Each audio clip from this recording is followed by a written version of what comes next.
थी कि माँ तुम्हारी मैं इंतजार में लगी हुई है। 12 बरस बीत गई, फिर से माँ दुर्गा लौट करके नहीं आई। अवश्य मैं जाऊंगी, उखवट अवश्य चढ़ाऊंगी।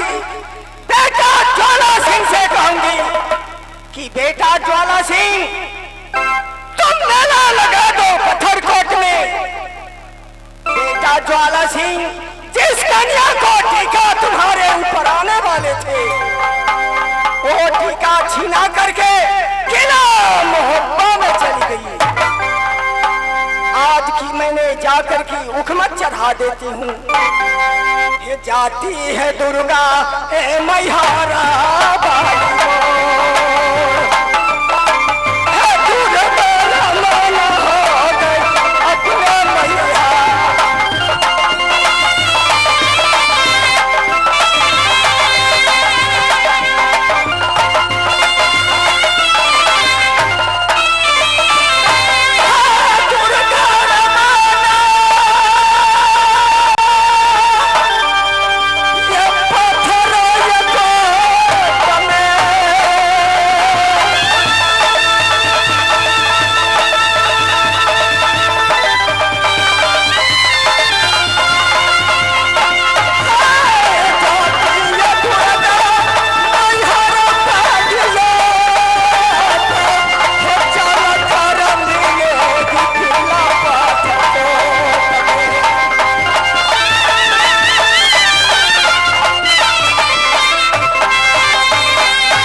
ज्वाला सिंह अपने गादी के ऊपर बैठे होंगे। बेटा ज्वाला सिंह, खोल खोल की देख दुनिया की झलक, तुमसे मिलने के लिए माँ दुर्गा आई है। बेटा ज्वाला सिंह,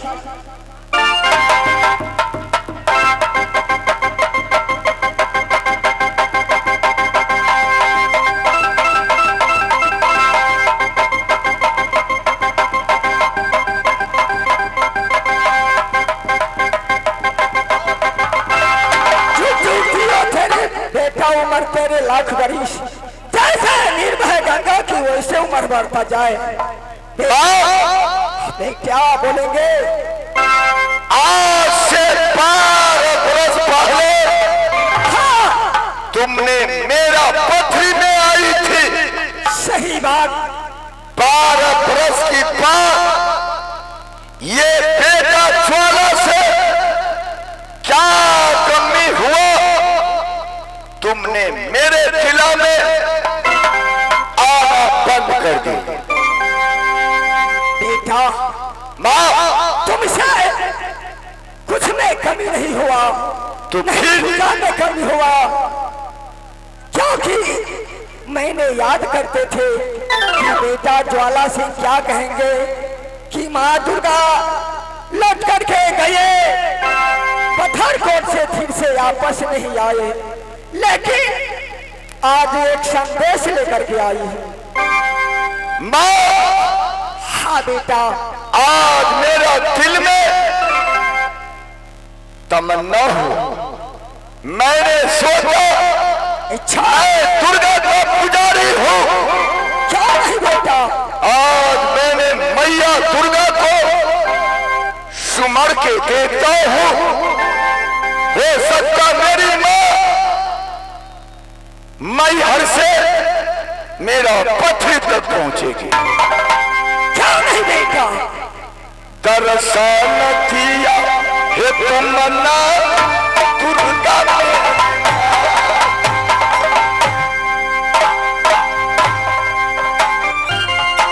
चरण के पूजा मैया तुमको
संदेश लाई है इस बेटा को लिए?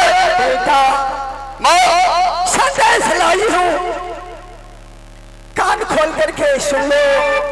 मैं सुन रहा हूँ। जिस कन्या को टीका किला नैना से तुम्हारे ऊपर आने वाला था, अच्छा और टीका किला मोहब्बा में ले गई।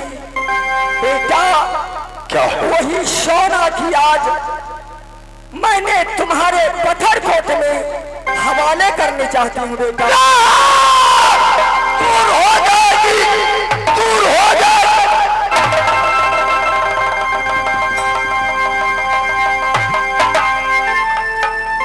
बीती हुई बात को बेटा तुमने याद करने आई है?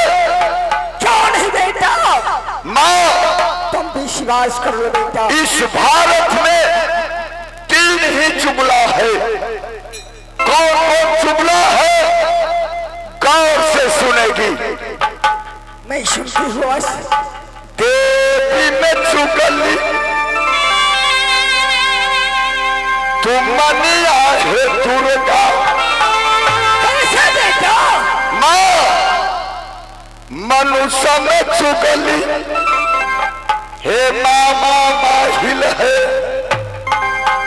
बेटा देता में चुगला हे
आशा देवी घर खोरिया के 7 महीना के बच्चा है, 8 साल के।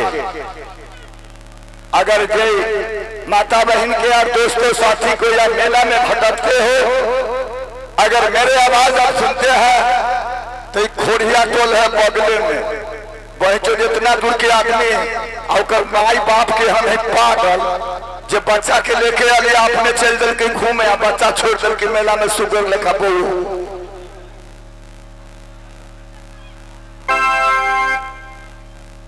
हेलो माँ बोलेंगे बेटा? ये मेला में बर्बर कहानी है मैया। बेटा सब पूरा हो जाएंगे, तब मेरी बात को विश्वास करो। बेटा क्या है माँ? मेला लगा दो किला पत्थर कोट में। सुनेगी? हाँ बेटा। मेला के बाद कभी छोड़ दे। हाँ। मेरे साथ जब तक तुम कसम नहीं खाएगी तो ये ज्वाला सिंह का कदा नहीं विश्वास हो सकता। बेटा तुमने वचन करेगी, वचन को पा स्वयं में सोच लूंगा। बेटा मैं तो जानती हो तुम 12 बरस से पूजा करते हो। मेरी पुजारी हर हमेशा के लिए तुम है। सही बात हो तो मेरी बात को ध्यान दो बेटा, विश्वास करो, अवश्य पूरा करूंगी। नहीं।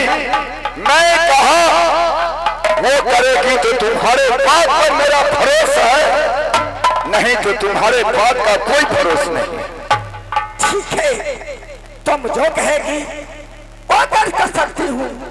हे गंगा क्रिया विशेषार क्रिया, जो ठाकुर के चौका है लगा हो, जो कोई कहो तुमको बेटा ना करेगा। रे यसी कौन ना रोका में बेटा लिखेगी दास, यसी कुल ना रोका मेरे बासा लिखेगी।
जब तुम मेरे साथ कसम खा ले, क्यों नहीं बेटा, तो अब हमें थोड़ा थोड़ा विश्वास हो रहा है। जिसके लिए तुमने व्याकुल है और बेटा मैं व्याकुल हूं। सही बात तुमने कही है बेटा, सुंदर मेला ये पत्थरकोट में लगाओ। क्यों नहीं, इससे पहले सही मेरा तिलक नैना से आया था। क्यों नहीं, मोहब्बत निवासी उदला अपने बाहुबल भुजा के ताकत से सोना के साथ सुंदर रचाया भाई आल्हा को। ये सच बात है। क्यों नहीं बेटा, बेटा वो सोना मेरे हाथ कैसे आएगी? बेटा वो तुम्हारे काम है। बेटा माँ तुम पत्थरकोट में मेला लगा दो। अच्छा रे मेला लगा दो पत्थरकोट में। बेटा सुनो रे ज्वाले सिंह आया, रे सोनो कहानी तुम माँ दुर्गा के। चंदन चरखा गगन हिलोरा, उस पर झूलेगी रानी सोना। वैसा नहीं हिलोरा पत्थरकोट में बेटा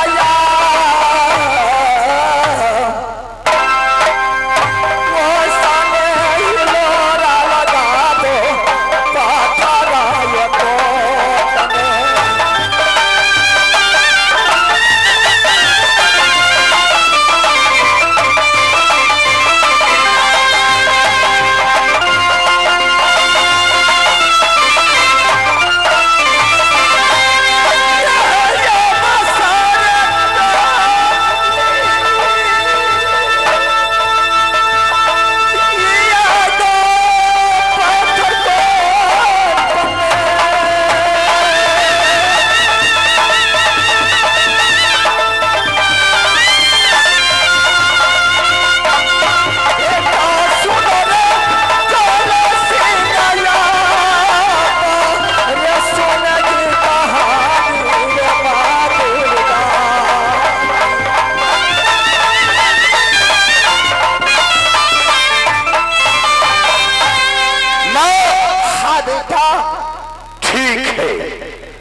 क्या?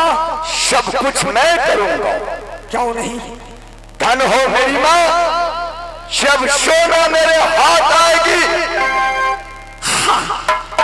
तुमने जैसे पूजा मांगेगी, ये बेटा ज्वाला तुम्हारे दिल को पूर्ति करने वाले तैयार है, तैयार है, तैयार। क्या नहीं बेटा? इस समय मैं तुम्हें प्रणाम करता हूँ। जब सोना के लाओगे तो तुम्हें जो कहना होगा कहेगी, और ये भी सब कल्याण हो बेटा। इस समय माँ दुर्गा ने वादा कर ली, जो मैं सोना को आपके पथरी मेला में जरूर लाऊंगा। ठीक है, आज से मैंने वादा कर दिया, जैसे लंकापति रावण सीता के लिए वादा किया था, कहा था सीता समय आने की बात एक बार मैं तुमको लंकापुरी दिखाऊंगा। उसी प्रकार से आज के बाद मेरा वादा हुआ कि एक बार सोना को मैंने पत्थर को दिखाऊंगा। सोना रे सुरतिया हीरन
मैं मिलन को बुला रहा हूँ, मिलन से कुछ विचार करता हूँ। इसके बाद आगे रात का ताज की बात करूंगा।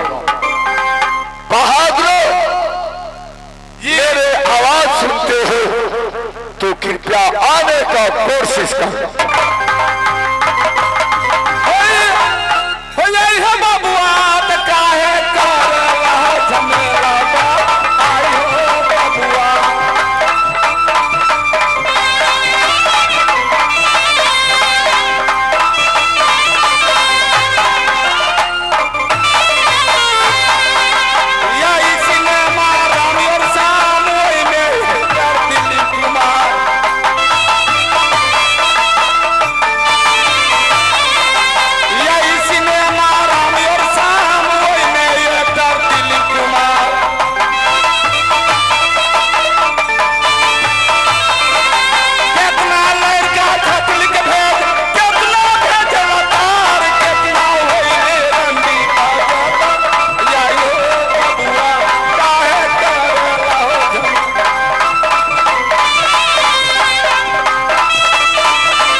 बात है।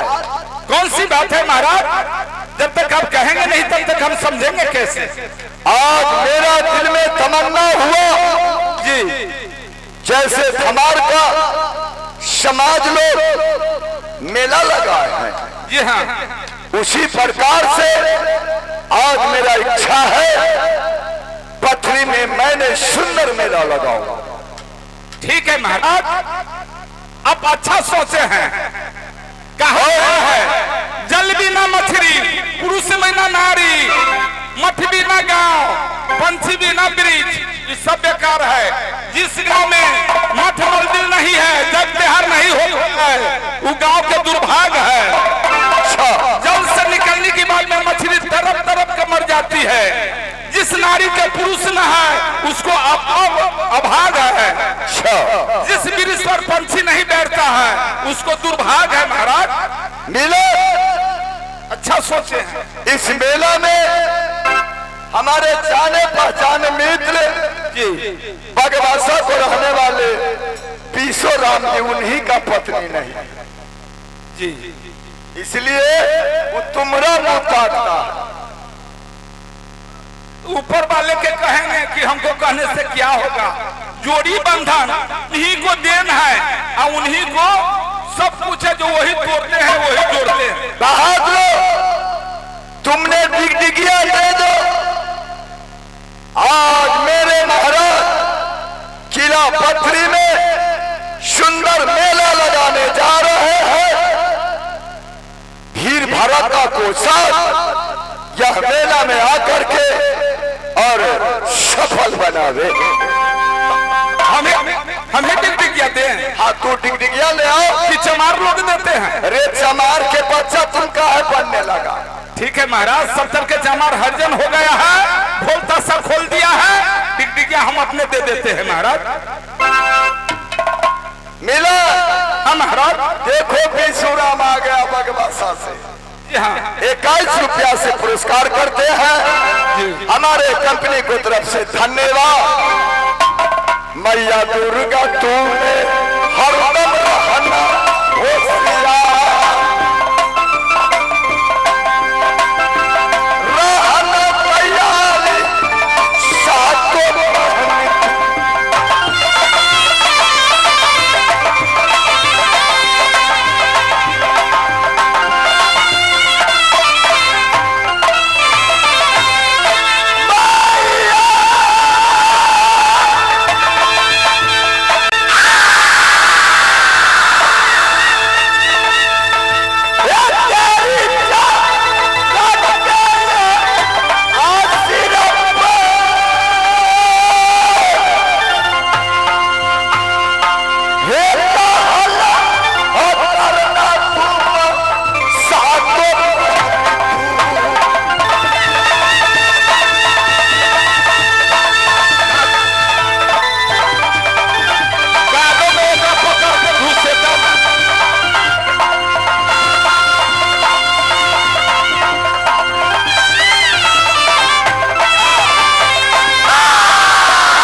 बुम करे छे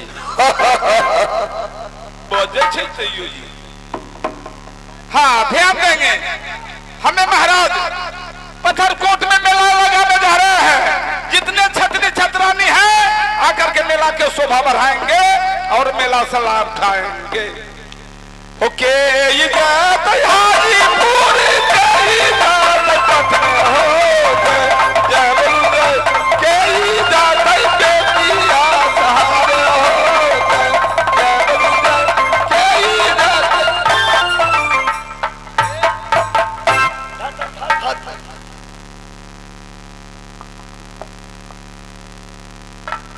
हम तुमको कहे टिकटिकिया देने के लिए, आकि के जाते हाजीपुरा, के जाते पटने हो है। ये साला तुम दाहा में कहा था रे? दाहा वाला है हाँ कि झंडा के है?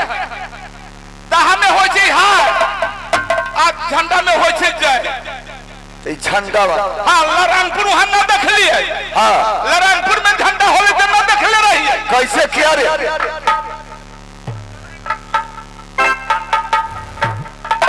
वहां तो गेलिए तो न कहे हो के इजात हाजीपुर के इजात पटने हो जय बोलू जय के इजात बेतिया सहारे हो जय बोलू जय जय।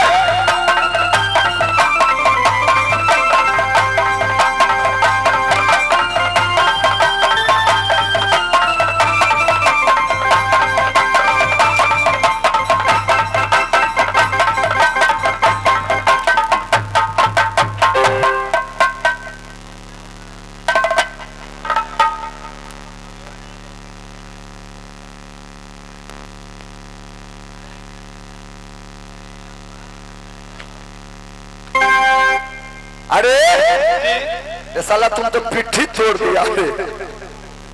बेला जे भाजे छै तो लोग गोल फाड़ के रखे छै। अच्छा अहाँ सब गोल में सट देबे तो चोट लगबे करत। ये बात तो सही है, तुम्हारा भी बात सही, हम नजदीक में थे इसीलिए 4 फटा खींच दिया। जान से खींच ली थोड़ा थोड़ा। ठीक है महाराज तो हम मेला में जा रहे हैं ड्यूटी करने के लिए। सुनो, तुमने मेला में जाओ ड्यूटी करना, किसी प्रकार को अगर दिक्कत होगा तो फौरन हमें खबर देना।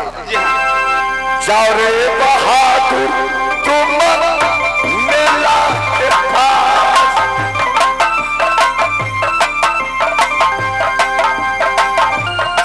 ड्यूटी बचाना तुम।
लक्ष्मी राम जी, आप न कब्र में आ जाए, कोई आदमी आपसे तलाश रहे हैं। लक्ष्मी राम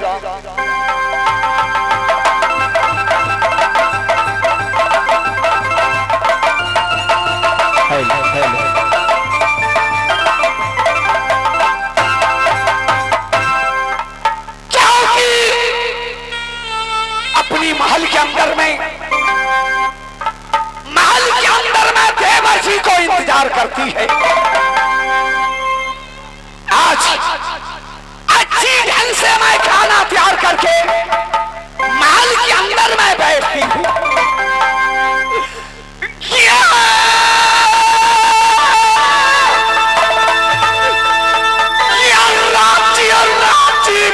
हम खाना गए बना का बैठी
श्रीमान जी 51 रुपया से कदर किया है। हे बाबा बजरंग बोली, हे बाबा बजरंग बोली, हे बाबा इंद्र भगवान सुनील जी को काया मर करके दे।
पासवान जी, दुर्गा पासवान जी राजी निवासी 21 रुपया से अदा किया है। हे मां दिया, हे मां दुर्गा, दुर्गा पासवान जी को बेटा को औलाद के रखना। अजूगे अजूगे जीहा हमारे भैया हो,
होने वाले श्रीमान जी 21 रुपया से अदा किया है।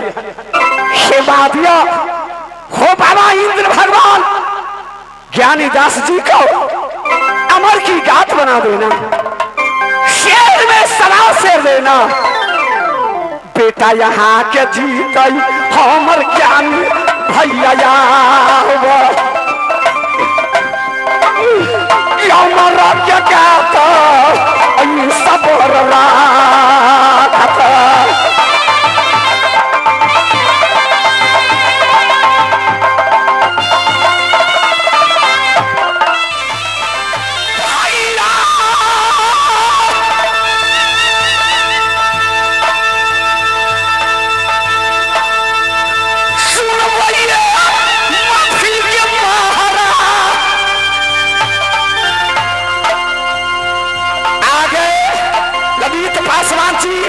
राही निवासी 31 रुपया से अदा किया है।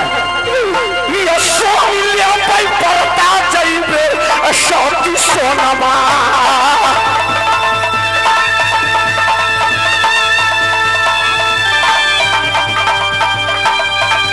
आगे शिवाजी राजनंदन सहनी रतवारा निवासी 51 रुपया से अदा किया है।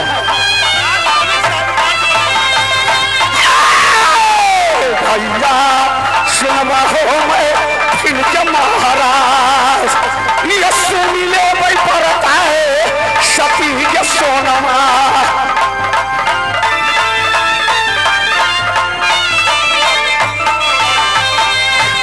आगे श्रीवाची राज ललित साहनी श्रीवाची 51 रुपया से अदा किया है।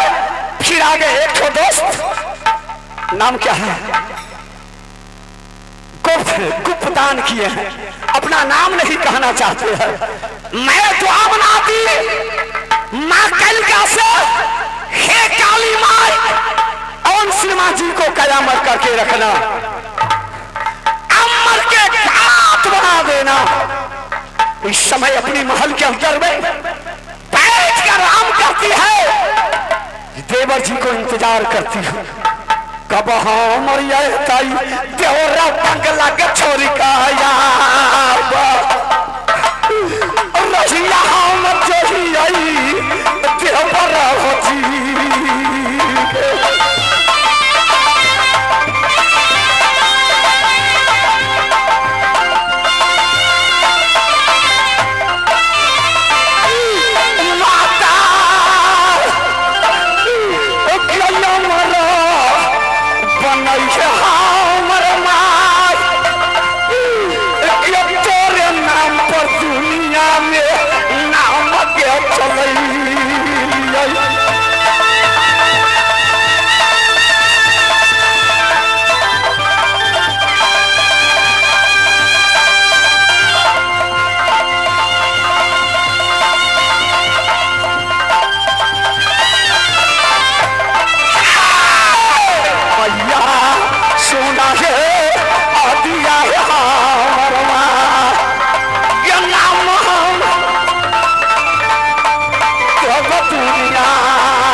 में 21 रुपया से अदा किया है। हे माँ दुर्गा, हे जगदम्बा, उन श्रीमान जी को कयामत करके रखना। अपनी महल के अंदर में बैठ कर इंतजार करती हूँ कब मेरे देवर जी बंगला छोड़कर मेरी महल के अंदर आएंगे, इंतजार में करती हूँ।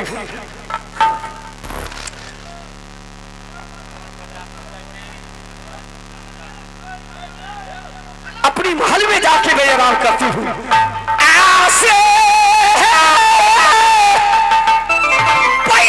सोना जे शादी गई थी दिशा में,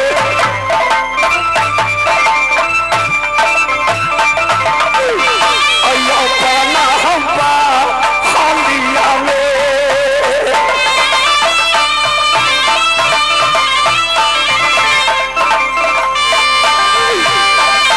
बैठे साता यावा पन्नी गई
सोना अपने अंधरातई में आराम कर रही हूँ।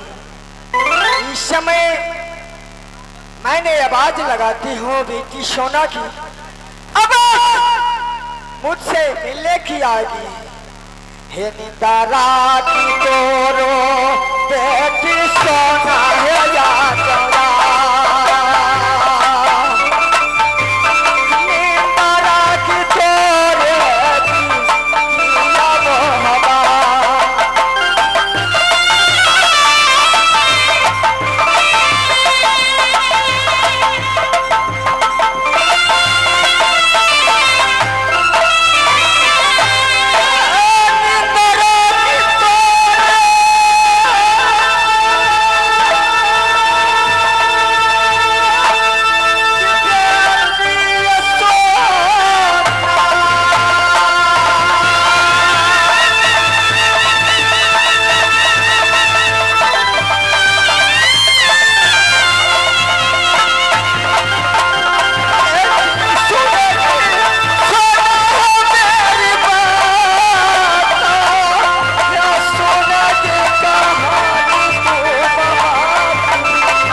तुमसे मिलने के लिए माँ दुर्गा तुम्हारे गेट पर खड़ी है।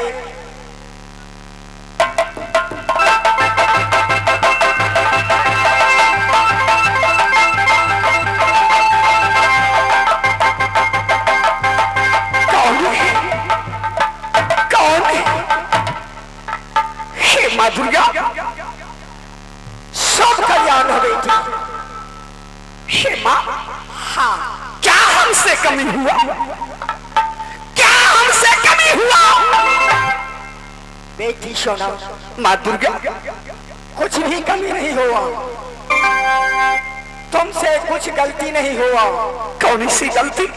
हाँ, आज के समय तुमसे मिलने आई हूँ, इसलिए क्योंकि जब से तुम्हें किला नैना से मोहब्बत में आई है। अच्छा, और मोहब्बत की आने की बाद कोई सा तीर्थ, कोई सा धाम नहीं किया बेटी। ये बात तो सही है। जब से देवर्षि नैना से मुझे शादी करके महल के अंदर बैठाई, सही बात, कोई तीर्थ धाम नहीं करवाए, ये बात तो सही है बेटी। आज उसी संवाद लेकर के तुमने महल तक पहुंची है। सुन लो, चंदन चरखा गगन हिलोरा, उस पर झूलती थी रानी सोना, किसने मेला खीला पत्थर को फैला हुई है। क्या बात? जिस दिन मैं कुमारी थी, हाँ, देश नैना के अंदर तुम्हारे पिता संदीप सिंह चंदन गाछ में गगन हिलोला लगाते थे, उस पर मैं रोज झूलती थी। सही बात। आज कारण क्या है? क्या देख, मेला पत्थर कोट में लगा है। हाँ बेटी, कारण कुछ नहीं, ये देश देश को, हर किला को नर नारी छत्री लोग अच्छा तीर्थ धाम करने के लिए जाती है माँ दुर्गा, इसलिए तुम्हारे मुझे खबर करने तुम आए हो। सही बात। माँ सुनोगे?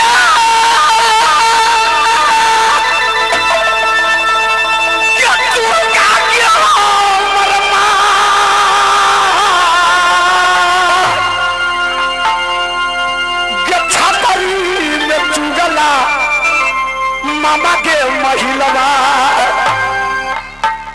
माँ दुर्गा बेटी छतरी में चुगला मामा माहिल, ब्राह्मण में चुगला के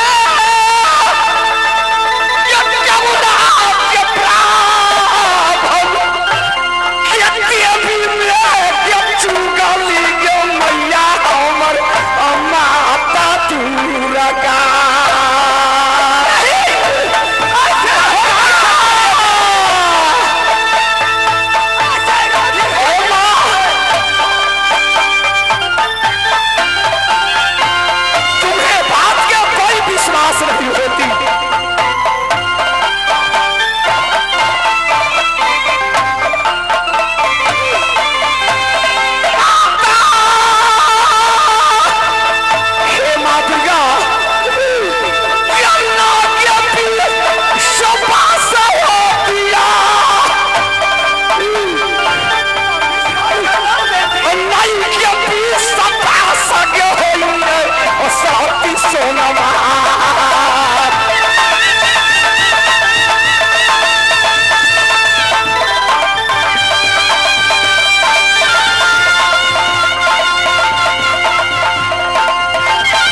बर्दाश्त नहीं होती इसलिए तू देवी में चुगली है। कई घर की झगड़ा वही घर तू लगाती हो। नहीं बेटी, ऐसे हो नहीं सकती है, नहीं होने दूंगी। शिवा, वैसे नहीं मानूंगी। फिर कैसे? तुम कसम खाएगी तो मानूंगी। सतबार तेरे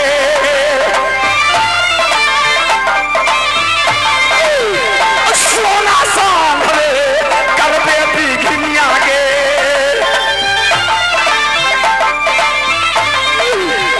सोना साथ हम लगे करवे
इसी बरागा श्रीमान जी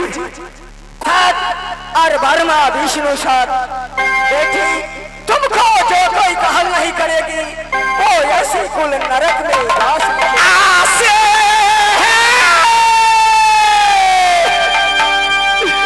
ये बच्चे नाचे ना हमारा कहबे गई मैया दुर्गा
अभी 5 रोज मेला है, 5 रोज मेला है, 6वां रोज मेला समाप्त हो जाएगी।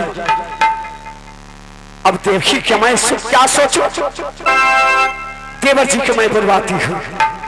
देवर जी मुझे साथे साथ मेला घुमा कर लाएंगे।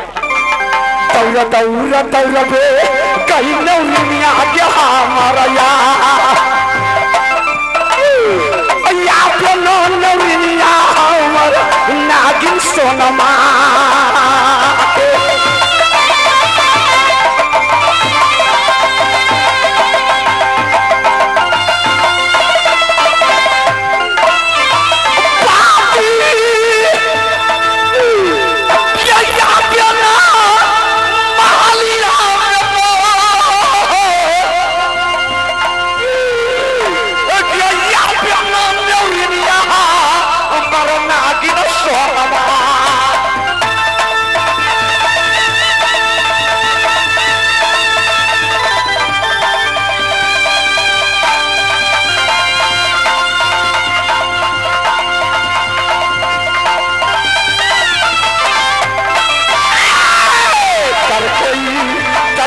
सोना बैठती है यार, करके इंतजार बैठी महलो।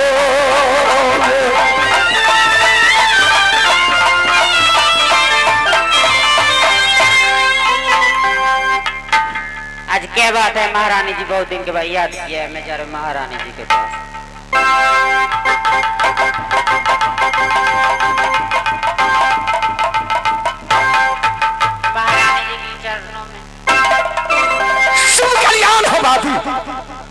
तेरी 12 लाख बरिस जैसे नींद है गंगा में वैसा अमर बढ़ता जाए। बाती मेरी बाती बोलने में थकाओ मत।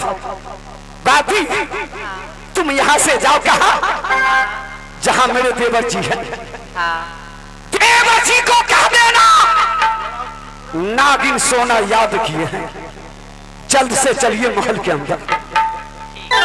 चौरे लागल ले दे ऐसे चौरा के हमारा यावा, चौरे लागल ले आना मोर देवा।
जाओ, तू लेट मत करो, जाओ जल्दी जाओ, जल्द जाओ।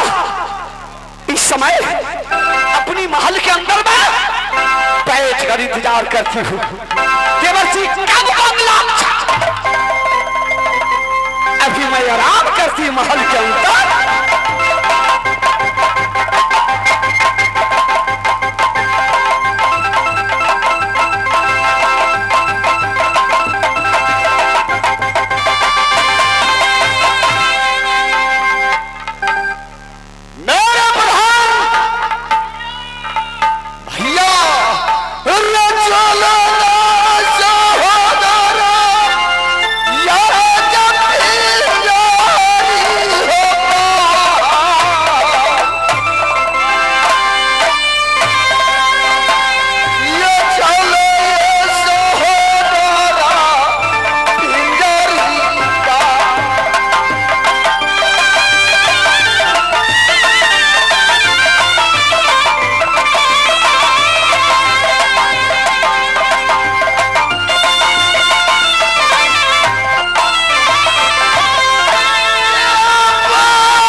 जी खाली सुबह होगा तो कोई जंगल को झांसरा करूंगा। ठीक है आराम जा रहा हूं, जा रहा हूं, जा।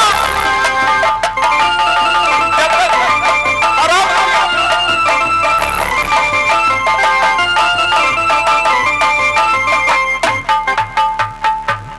प्रणाम मिला प्रणाम प्रणाम के मखनी आए मखनी हम कखनी नहीं ना देखो की बात है यखनी।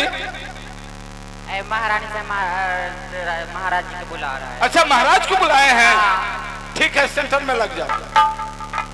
महाराज की जय हो।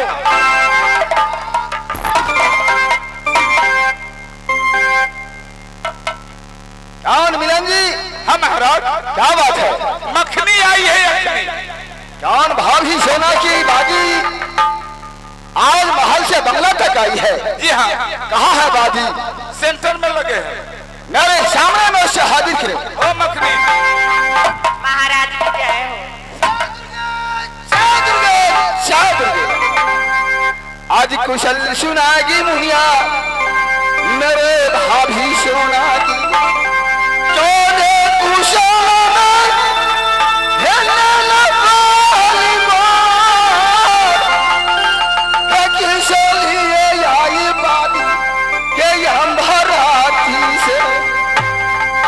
कुशला सुनागी मेरे भाभी जी के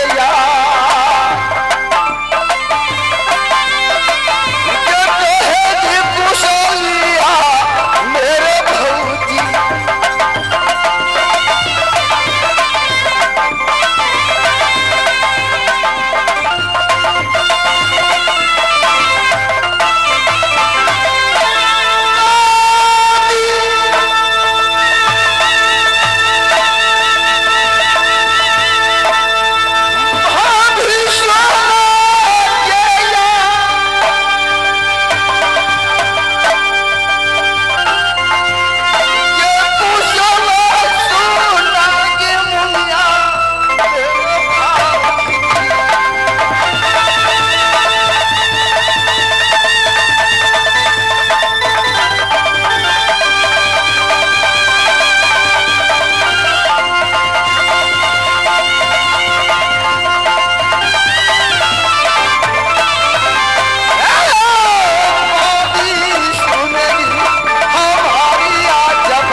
मेरी भाभी सोना किस हालात में रहा करती है?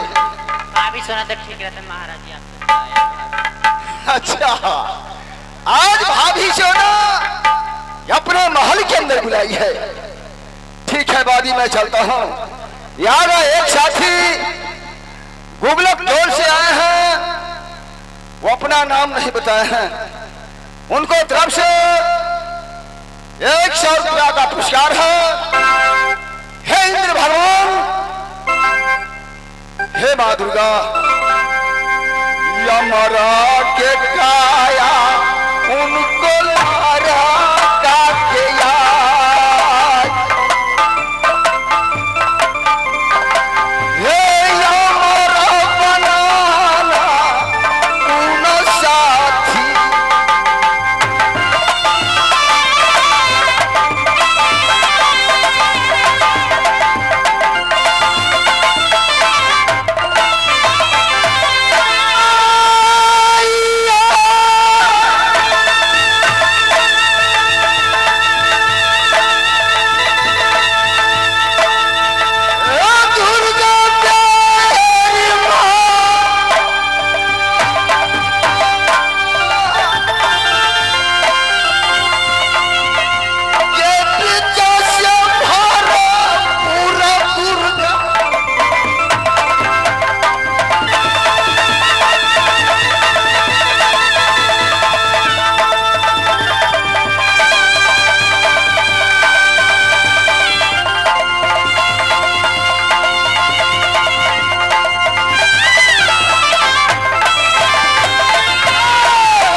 महाराज क्या बात है रे? मलकिनी महल में है। अच्छा, केबाड़ लगाई हुई है। सही बात। केबाड़ ठक ठका को जगाया जाए। हाँ, हो सकता है बड़े महाराज अंदर होंगे। अच्छा, अरे कब जाएंगे तो वो शर्मा जाएंगे, आप लजा जाइएगा, इसलिए केबाड़ ठक ठकाइए तो बड़े महाराज होंगे, साइड हो जाएंगे, अब भाभी से मिल लीजिएगा। सही कहा प्रधान। यदि उधर भाभी सोना के महल में वैसे चले जाएंगे, भैया अमरपति आभा होंगे तो कहेंगे जाओ रे उधर मूर्खे, तुम राज भक्का बड़े छोटे का विचार हटा दिया। इसलिए यहाँ से मैं आवाज लगाता हूँ, मेरे आवाज भाभी सोना को कान के नजदीक पहुंचेगा। भाभी सोना किवाड़ दो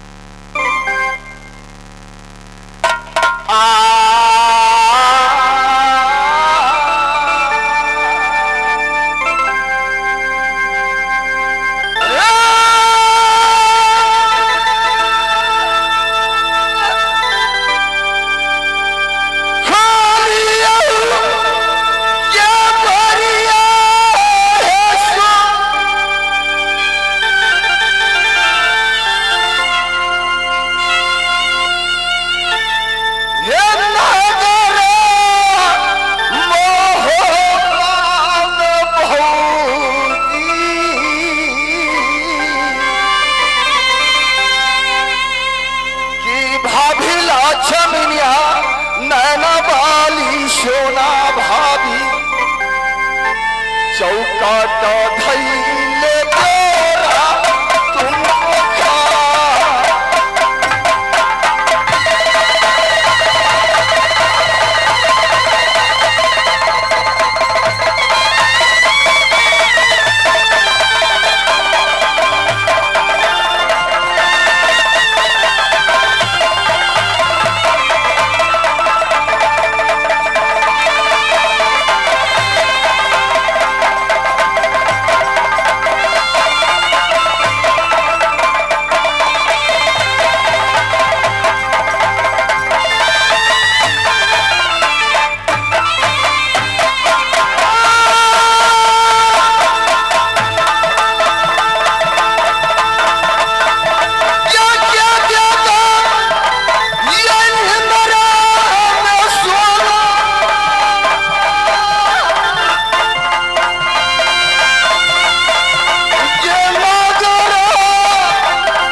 कल्याण हो देवर जी, सब कल्याण हो।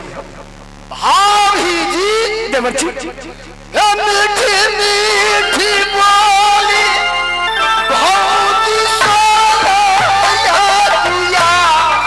क्या मैं बोली मीठी सुनाऊं? देवर जी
सुनाऊंगी।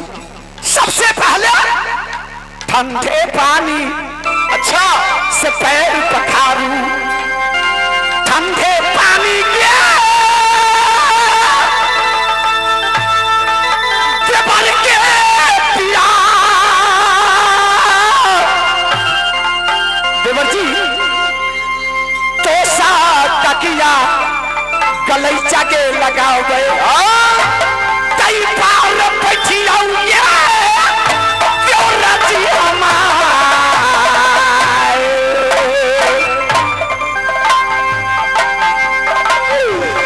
बैठूंगा न मोहना ये तोरा नागिन सोनमा।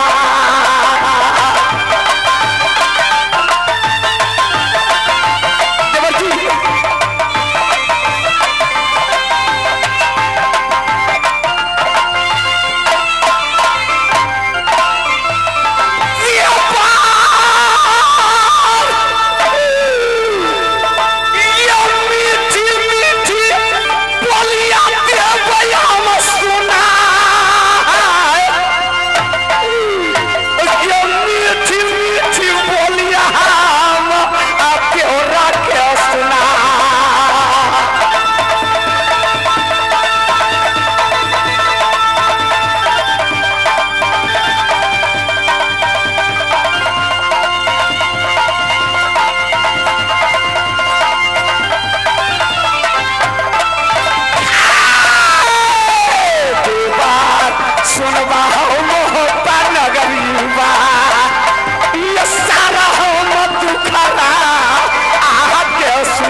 चाहती हूँ।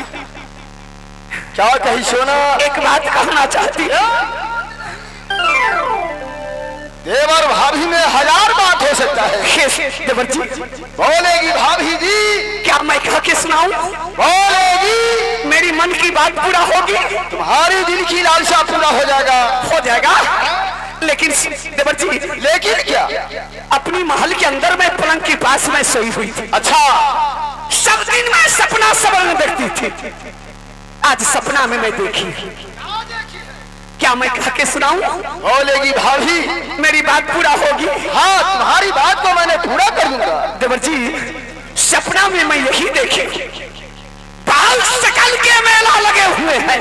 अच्छा, नवलबाग नवलखा पत्थरकोट में।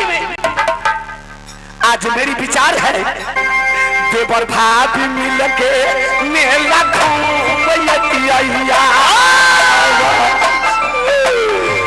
मेला हम घूमल दिया देश पथरी।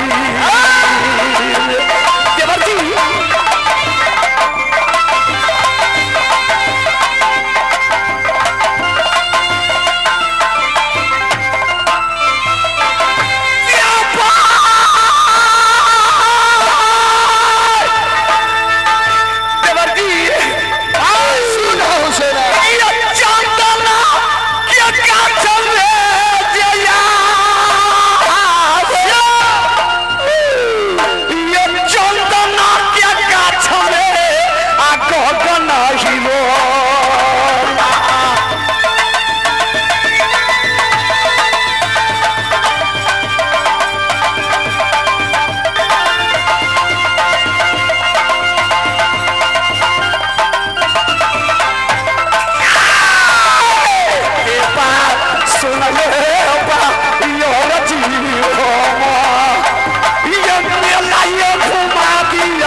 लाल पलंग पर सोई थी मोहब्बा।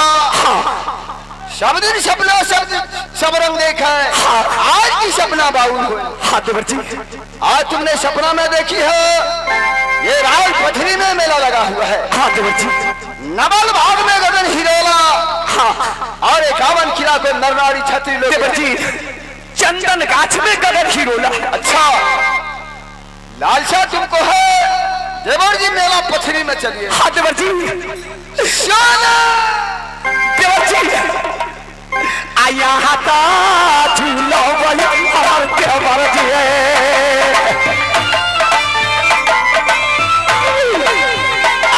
माता जे झूलो भैया देवरा हम मैं झूलूंगी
और कहाँ के लोग हैं?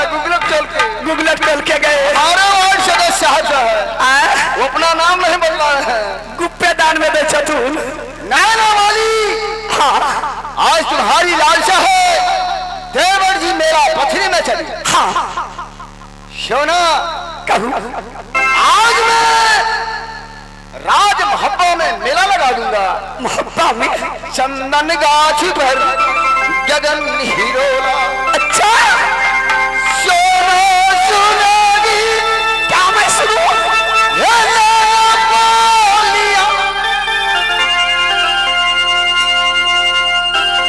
ये याद हिरोला ये गीला मोहब्बा।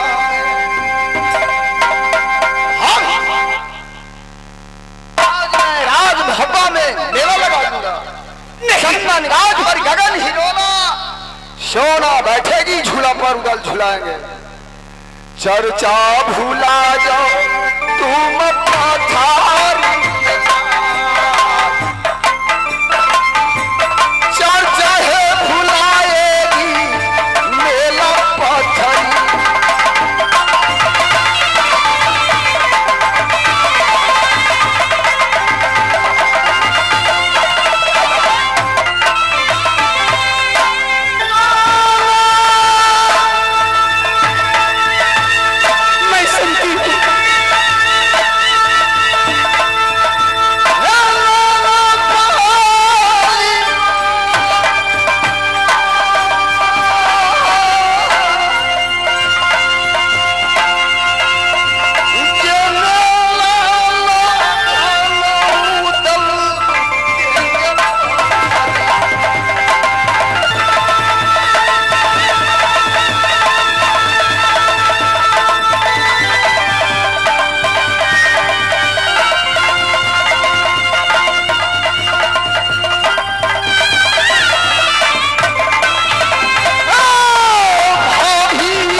आज राज मोहब्बा मैंने मेला लगा दूंगा। चंदन गाछ पर गगन हिरोला। सोना झूलेगी उदल झुलाएगा।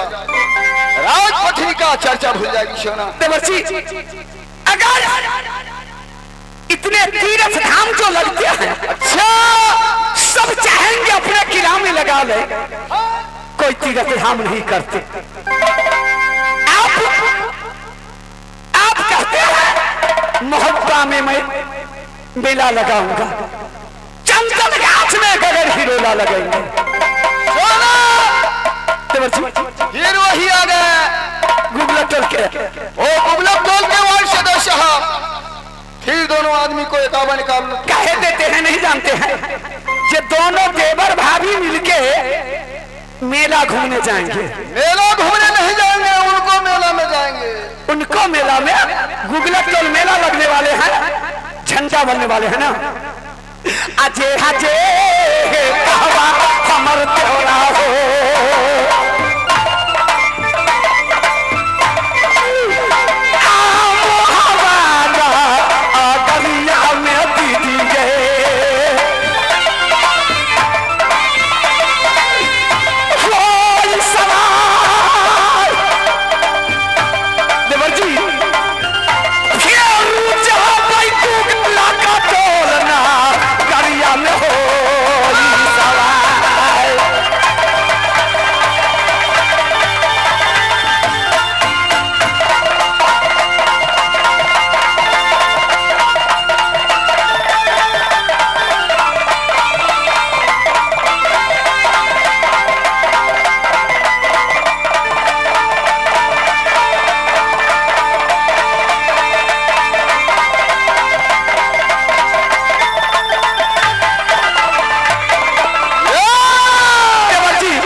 से 50 रुपया का पुरस्कार मिला है।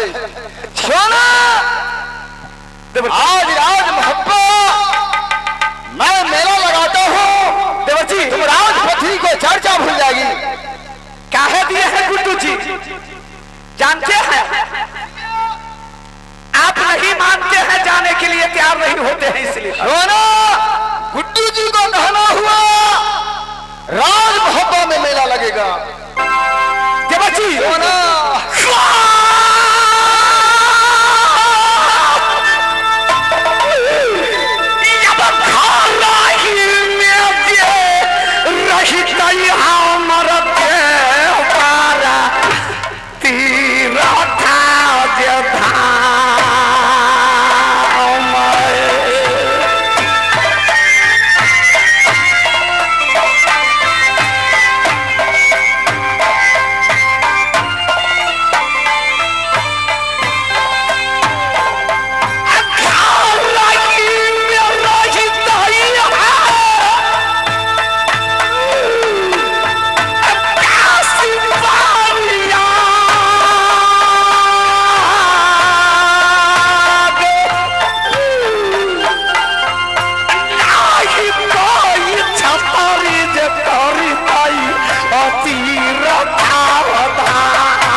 देवर जी ठीक है मैं नहीं जाऊंगी।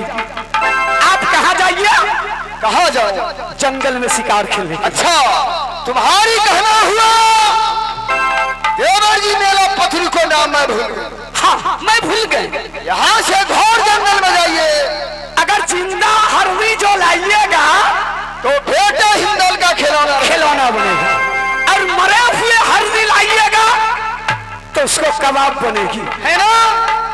सब प्राणी मिलके खाऊंगी। तो बच्ची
देवर जी के मैं लाख समझाई, लाख मैं समझाई, लेकिन देवर जी मुझे बेला कराने नहीं देंगे। देवर जी को बात कहने पर मैं नहीं जाऊंगी। अवश्य में जाऊंगी, अवश्य में जाऊंगी। देवर जी नहीं ले जाएंगे तो देवर मलखा तो घुमाएंगे मेला। कहा गे बादी गई नौरिया हमर जाए या बोलो नौरिया सोती सोनमा गे।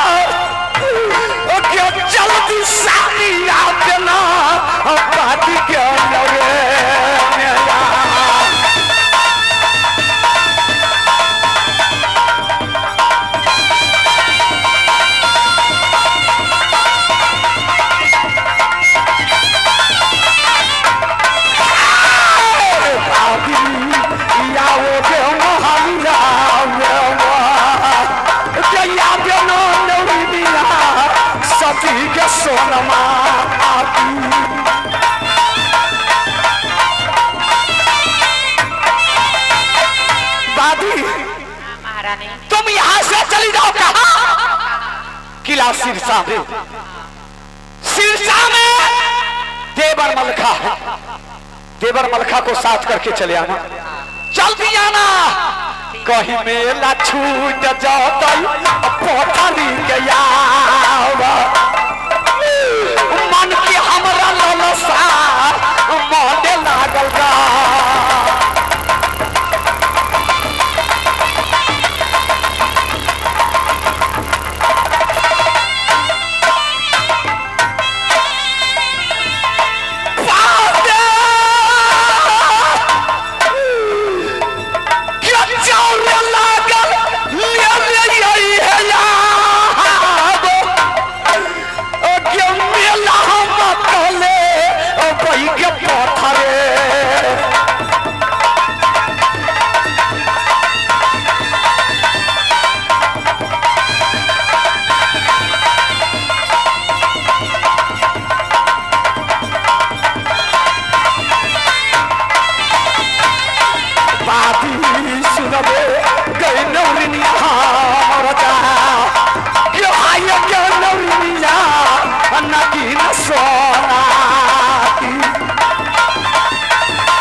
जाओ देव श्री श्याम, जाओ जाओ जल्द जाओ।